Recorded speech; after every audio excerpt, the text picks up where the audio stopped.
Hello, so my name is Hyeong Woo Lee. I'm talking about the modern human studies in North Korea, but the topic I'm talking here is a bit unfamiliar with you because I'm not doing the natural science only, but rather I'm going to consider about the modern history in North Korea and as perspective of social science. So please bear in mind.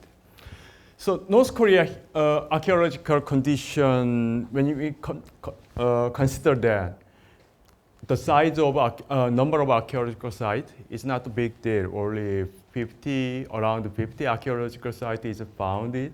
So compared to South Korea, the number is not so significant. But when you consider about initiation of a cultural heritage role and the first excavation entire Korean Peninsula and the first publication of a comprehensive work about Paleolithic archaeology, including, is quite rather phenomenal.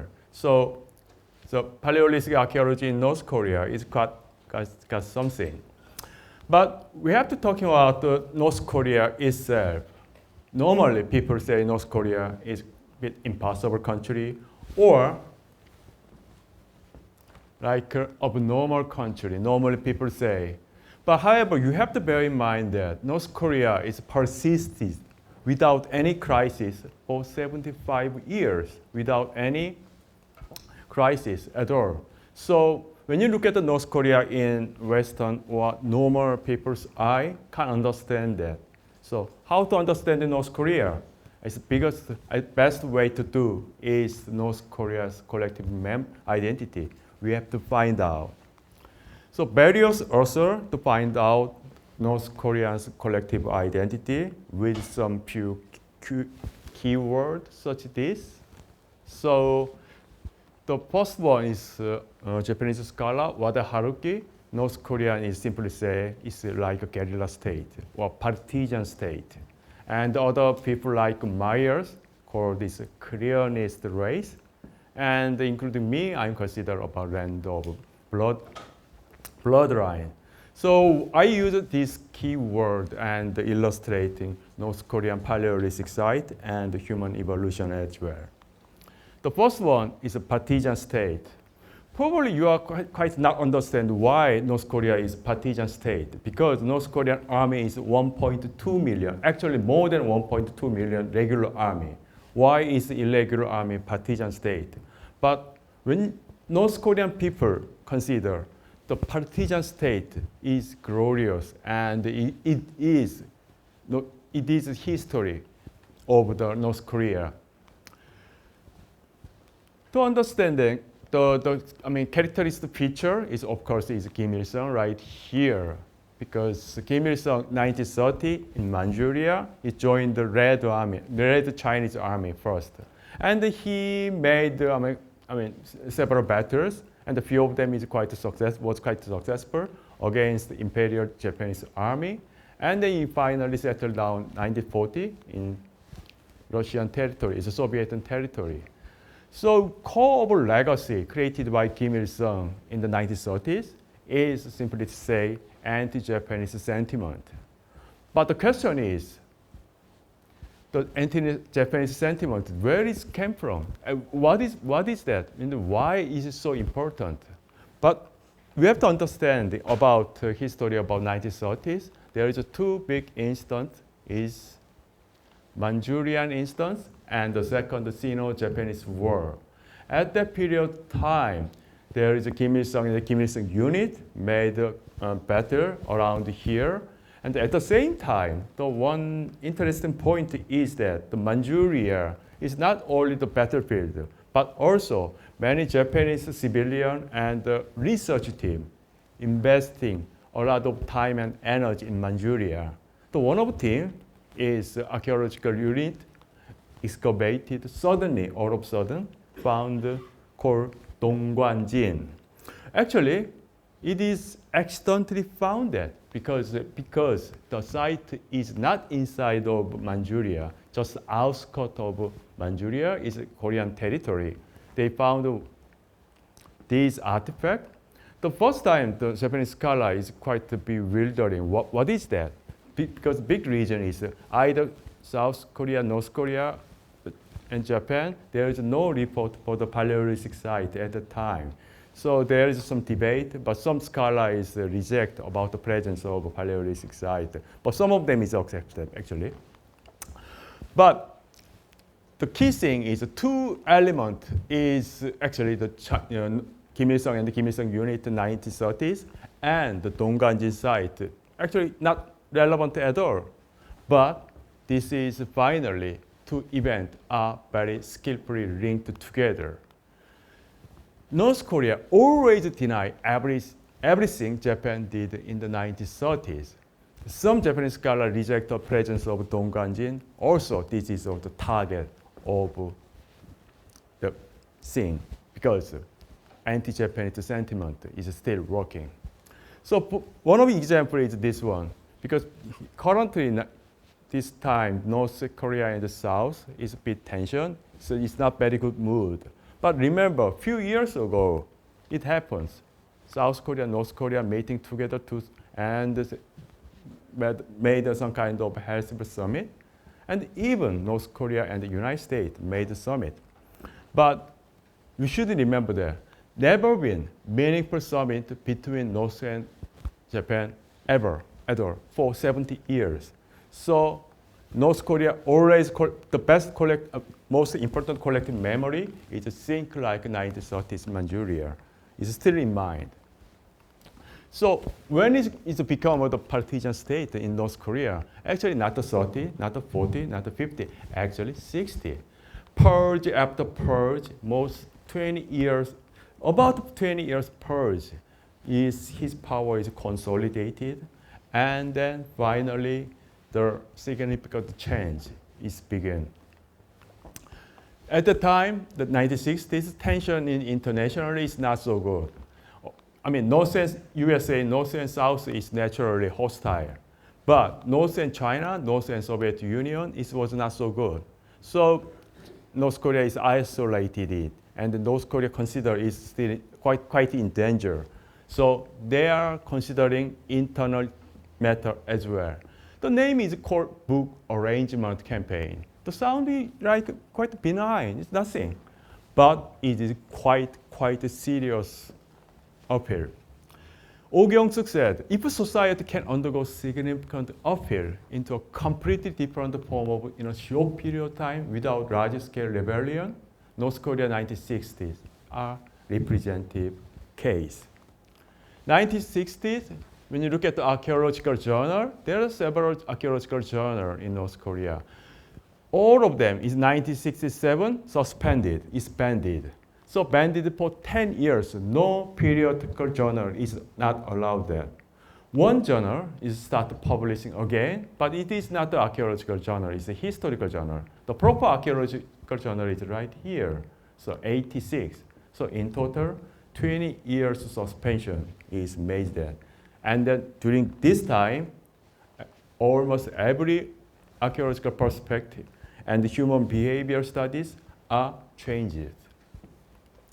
For example, how many archaeological research from the 1960s successfully transited to what is officially called revolutionary intelligentsia? Before 96, I just count 105 personnel. 105 archaeologists are listed one. After 20 years, so after 1986, only 2 people are turned to be officially revolutionary trained intelligentsia. So survival rate is less than 2%. So something big happened 1960s. So for example, 1950s, 60s, some North Korean archaeologists have some kind in mind, like a cultural particularism. So specific culture is created in 1 or 2 places, and is spread. So what about the rest of them? Rest of them is just copy and transmit, copy and transmit. This is the diffusionist idea. But North said, wait a minute, this is Western capitalist idea. So it will start to be banned. And instead of them, they accept law of regularity. So North considers now that all human and cultural changes through the same sequence of stage of development, quite like a linear pattern. They are only accepted. And the second topic is the cleanest race. Most people believe that the group of their own ethnic group is quite pure blood and pure race. But imagine drop of water, drop of the blue ink or red ink, whatever, and the whole water instantly turns to red or blue. So purity means optimal state. This is best. We don't need any more. And also purity is quite vulnerable. So drop of one ink made everything is getting worse. So they think our ethnicity is optimal state and the time quite vulnerable. So purity is vulnerable, fragile. It must be protected. By whom? Answer is ready. Him. So this sequence is made, archaeologists made a job for that because purity of the present is guarded by Kim Il-sung. But while the purity of the past is proven by archaeologists. So archaeologists got a justification of the pure blood for the long history time. So they adopt physical anthropology, not the current physical anthropology, old-fashioned physical anthropology. The proper image is like this. So there are North Korea officially opposed racism, obviously. But the research methodology, including physical anthropology and some kind of eugenic consideration, still maintain that. So it's a bit bizarre thing is happened. So one of best example is, I think, is the cephalic index. Cephalic index is quite popular in Western Europe before World War II. Some kind of measuring the head, and they consider it's a long head and the medium head, short head, and make a categorized one, and they said that this is for the pure race or advanced race whatsoever. But after World War II, I mean, Western people doesn't use this one, but North Korea still use this one as evolutionary scale.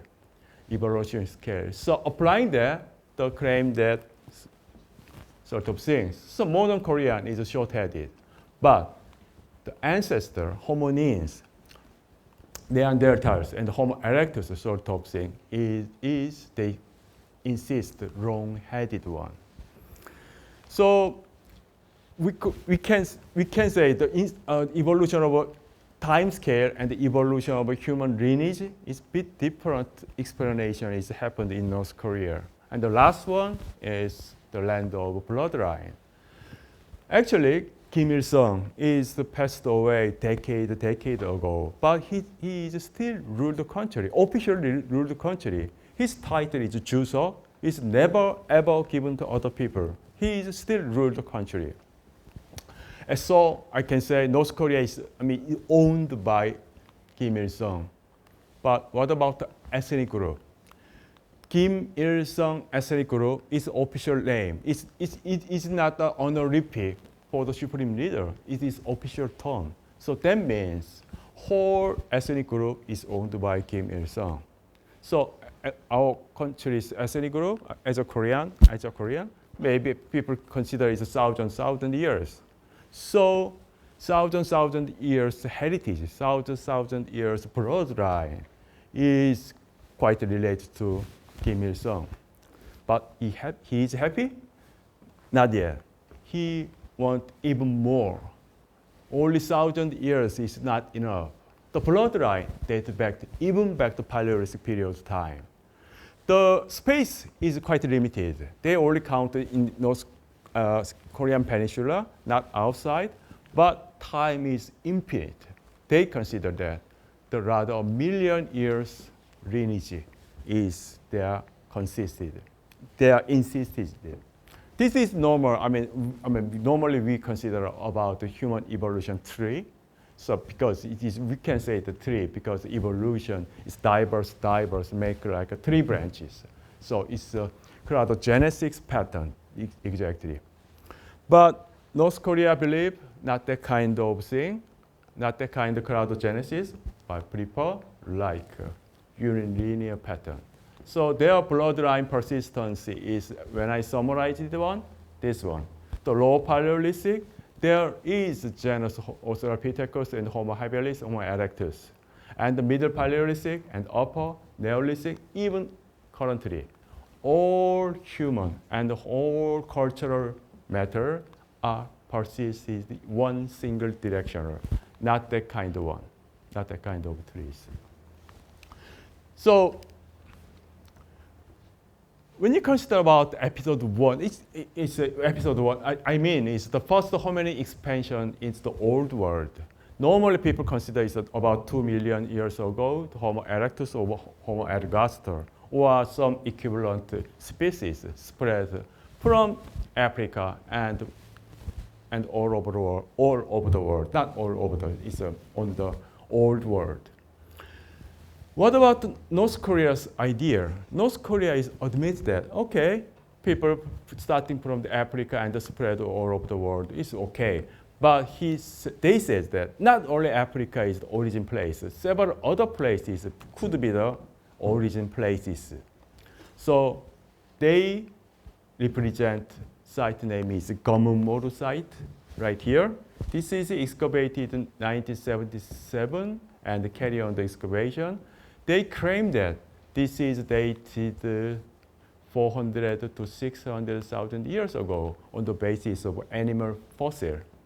And then after year 2000, they recalculated and they claimed that it is around 1 million years on the basis of, I don't know, it's some kind of scientific dating.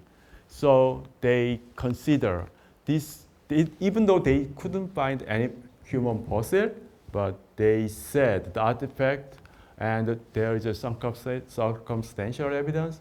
This is a site for the Homo erectus. And this is some kind of puzzle is a start. Remember, human evolution in North Korea is not like 3 branches. It's going to be straight up. So this puzzle is completed one. And the next puzzle is required one. They called Goin. It means archaic Homo sapiens, including Neanderthal and Homo heidelbergensis, Homo antecessor, etc., etc., etc. So this one is, they said, we have it. What is it? It is this one. The title is released the year 2004. There's 3 different the human skeleton, human fossil is founded. They said that this is the sign of the first archaic Homo sapiens in North Korea. So they claim that on the basis of fossil remains, direct ancestor-descendant relationship is made between them. So there's some kind of question or debate because I mean the archaic Homo sapiens is, as I told, the Homo heidelbergensis and Homo neanderthalensis, but all extincted, all dead.